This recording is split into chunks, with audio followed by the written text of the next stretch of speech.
viens de sortir ton troisième album qui s'appelle Us, tout simplement. Simply Us. Et la question qui me vient à l'esprit, déjà quand on écoute le premier morceau qui s'ouvre avec Chuck D, est-ce que vraiment Public Enemy a fait de toi le groupe, enfin, est-ce que Public Enemy est le groupe qui fait que pour toi, tu fais du hip-hop aujourd'hui? La base, on va dire. There is a special guest on your third album, Us, Chuck D from Public Enemy. Is Public Enemy the reason why you're making music today? Public Enemy is one of the many reasons why I make music today, but they were definitely part of a movement in the late 80s in hip-hop that made me fall in love with the possibilities that hip-hop created in terms of communication. The way that men like Chuck D and KRS-One and Rakim communicated showed me that that hip-hop could be an amazing tool. Oui, à la fin des années 80, évidemment, Chuck D et son groupe ont été une des raisons qui m'ont poussé à faire ça. Sont pas les seuls. Ils ont montré, Chuck D, KRS-One, enfin tous les membres de Public Enemy ont montré qu'on pouvait communiquer de nouvelles manières avec le hip-hop. C'est à ce moment-là que tu as compris la force et le vrai positionnement du hip-hop, on va dire. Next question. Et sur les 3 albums que tu as sortis, lequel t'a pris plus de temps au niveau de l'écriture et pourquoi? You have released 3 albums. On which did you spend the more time on writing and recording? I think my middle album took the longest because I released my first album and then I started to tour, and then I went through a lot of changes in my life because of my touring. I tour 9 or 10 months out of every year.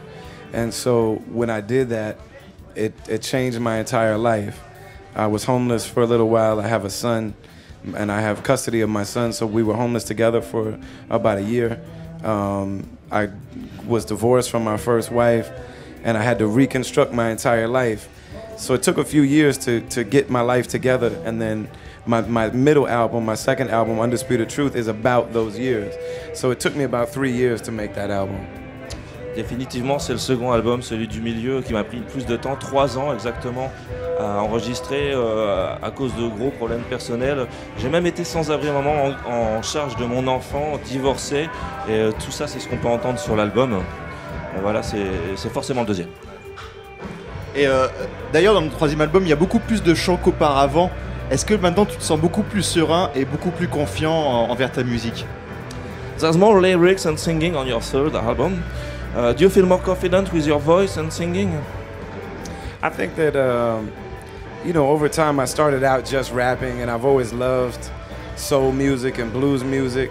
But yeah, I think that, when you do something for so long, when you make music for so long, you want to explore new ways to express yourself.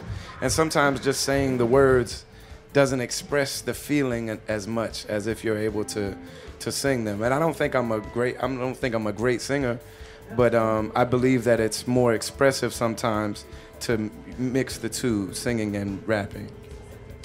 Alors, il se considère pas forcément comme un grand chanteur. Au départ, oui, il faisait du rap, et puis il considère que ça passe mieux quand on met de la musique et qu'on chante vraiment dessus.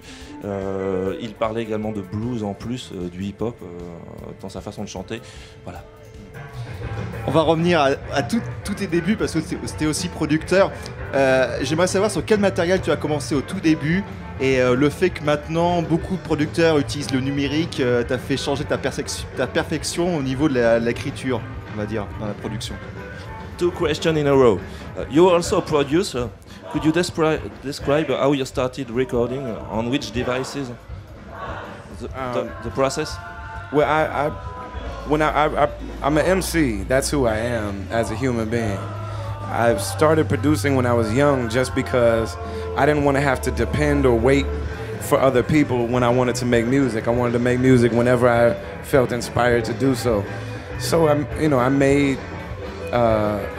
produced beats so that I could make music.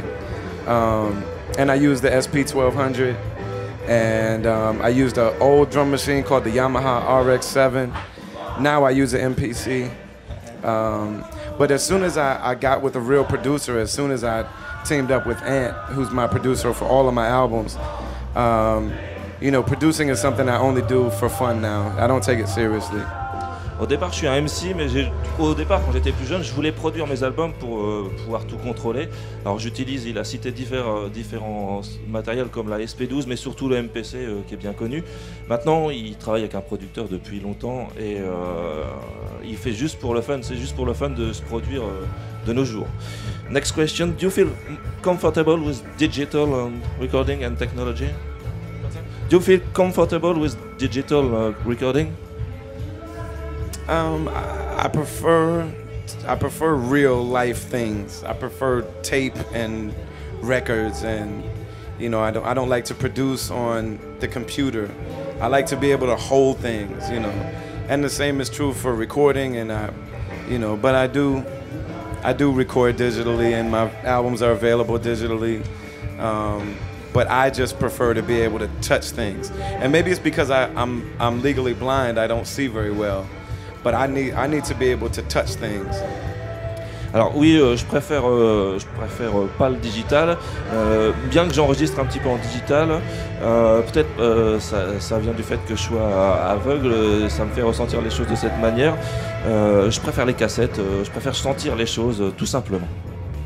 Est-ce que tu te sens un peu perfectionniste quand tu t'écris tes textes? Est-ce que tu te sens un peu perfectionniste d'aller jusqu'au bout de tes idées Est-ce que tu te sens perfectionniste? Voilà, surtout. C'est Are you feel a perfectionist? Are you a perfectionist in the writing process? Yes, I am. I need to. It's very important that I feel what I'm about to write. It's very important to me that when I sit down to write to music, I know what I want to say. I need to really be able to feel emotionally and spiritually what I'm about to write about. So whether it's a song about something very serious, like, you know, political things or pain in my life or in my friend's life, or if it's a song where I'm just bragging about being a good MC, I need to really feel it to be able to write it. And so if that feeling isn't there, then I don't even touch it. I leave it alone. And then when I write, it's very important to me that I really express those feelings. So I'm very careful about the words that I choose. Évidemment, je suis vraiment perfectionniste, surtout au niveau des mots que je choisis, que ce soit sur des paroles politiques ou des choses plus personnelles. J'ai besoin de ressentir ce que j'écris pour pouvoir le chanter en tant que MC.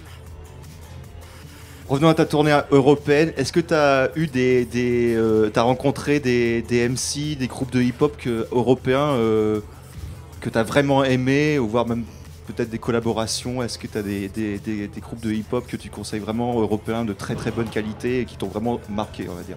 On your current European tour, do you have the time to discover other MCs or other artists? If so, give us some advices.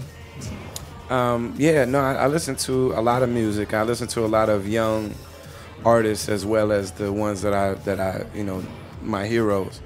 And some of them are my age. I think there's a lot of MCs that are my age, you know, 30, that are just now starting to be heard because of the fact that we don't work in the big music industry. So, you know, people like Joel Ortiz, Jay Electronica, and myself, you know, we're all 30 years old, but we're new artists to people who haven't heard us yet. You know what I mean? But yeah, I mean, it's you know, young cats in the States like Fashion and J. Cole that I'm really excited about. And then there's actually a group in France called, I never pronounce it properly, but it's The Rumor, Les Rumeurs. La Rumeur. Les Rumeurs. Oui. Oui, yeah. Français, I love them. I love them. Very punchline, French accent. Donc oui, évidemment, il écoute beaucoup de jeunes artistes. Il a aussi des héros plus anciens, pardon. Et il écoute plutôt des gens. Il se rend compte qu'il y a ces gens de sa génération, la trentaine, qui ont vu qu'ils ne sont pas dans un grand courant musical, une grosse industrie. Ils ont le temps d'éclore tranquillement. Et il a conseillé tout plein de noms. Bon, Bastien, tu peux les dire, ce que tu connais mieux. Show, tous ces gens-là, enfin voilà, toute la nouvelle garde, on va dire, la scène hip-hop américaine. Et puis en français, il connaît La Rumeur, dont tu viens de mentionner. Voilà. Eh ben merci beaucoup, Brother Ali, thanks a lot. Thanks. Thank you guys so very much. Merci. Et puis bon concert. make your energy for this concert.